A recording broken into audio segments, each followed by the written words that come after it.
Now, what makes it good when you're going to climb the corporate ladder? Ha-ha!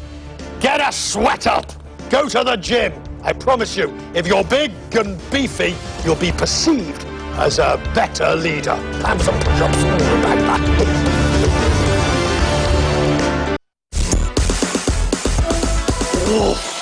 Working out in the gym may help you get a workplace improvement and maybe even a promotion. A study shows that muscular men are perceived to be better leaders. Researchers showed people various photos of men, some more muscle-bound than the others. Now, they attempted to be as neutral as possible.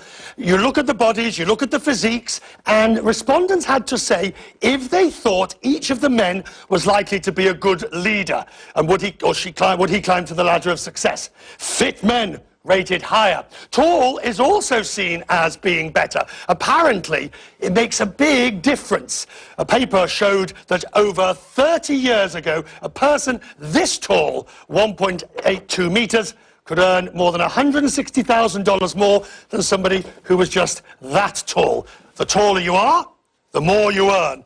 The bigger the biceps, the better the perception. My next guest is a branding consultant who coaches business clients on how to project the right image. He recently lost 20 kilograms. Just look at the before and after pictures. I mean, you're a little bit on the side. Indeed. Peter Shankman joins me now. Are you surprised? Come on, we might as well do the workout. Yeah, so might as well work out. Are you going for 15 or a 10? I'll take the kettlebells. Right, give me. All right, so you lead and I'll follow. All right, so you can do squats with me? Whatever you want. So tell me, why did you decide? I mean, does it make sense that people who do this are fitter? There's a couple of reasons. We do not need to do squats the entire time. Right. It's a couple of reasons. The first reason, obviously, is you feel better. I mean, the difference on how I feel now versus how I felt 6 months ago is palpable. It's an entirely different person, and that projects. You project that when you talk to people, when you're happier. I'm the guy at the gym now at 5:30 who's singing and happy, and I wasn't that guy before, and that projects on everything you do. I've gotten more clients. Clients have said to me, "Wow, you really seem to have." So a lot of it is mental. Okay, but that's the bit that it's the way that you are projecting. But in the case of these pictures that we're talking about, or of our good friend over here, it's just the look. Why do people perceive that if you've got pecs and biceps, you're going to be a better leader? We are a society that is still, it's millions of years since we were cavemen, but it's not that far on the evolutionary scale. People who were built better, cavemen who were built better, over the years, they could protect children, they could help grow the genetic line. This is still wired into our heads. When you see someone standing up straight, right, with a good physique, who's looking up like our friend over here. Right. When you see him standing up, you say, okay, he's built. It's the same reason men go for women who have certain figures, because in their heads, okay, we can produce children. We can make this, they can produce children. This is grossly unfair. It is unfair. There's no question it's unfair. And particularly in a country where there has a high rate of obesity. Well, but the question then becomes, it's unfair, but you also have the ability to change it. I mean, look at that photo. That photo, I decided something had to be done. Because I didn't like the way I looked, and because people were mentioning it. We live in a society that is very much about the picture of health, about how you look, you're never going to see, people who are gorgeous, right? They're on there. We raise them up onto the pedestals, and people who look good tend to get, and I'm not saying it's fair, they tend to get promotions, they tend to make more money, they tend to be looked up to.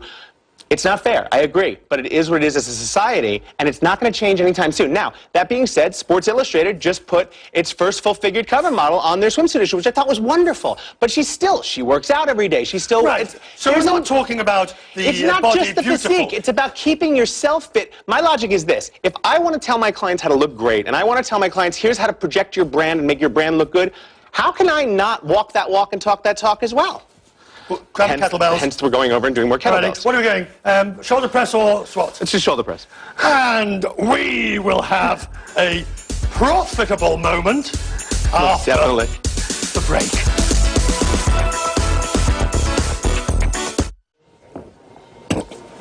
Tonight's profitable and keeping fit moment. No one ever said life was fair. And so this latest psychological study that clearly shows those men who have better physiques are perceived to be better at work and are more successful Well, I'm afraid that's just the reality of life. And as you heard Peter Shankman say, it's all to do with our perceptions of what it means, how we look, how we behave. And I think also, of course, if you're working out, and I think I probably started that a few years ago to trim off a few pounds and kilos. The core, of course, is you exude something healthy. You exude something more. Now, it's not always the case. If you take, for example, these two politicians, now, I don't think anybody could necessarily claim that Chris Christie is exactly a picture of fitness of health at the moment, the governor of New Jersey, whereas Donald Trump makes a great deal of fuss about the fact he works out. He used to be an athlete. He's got a physique. Once again, politics, reality, perception, the myth. It doesn't really matter. The truth is, if you've got it, flaunt it. And if you haven't, cover up. And that's Question's Business for tonight. I'm Richard Quest in New York. Whatever you're up to in the hours ahead, I hope it's profitable. We'll do it again on Monday.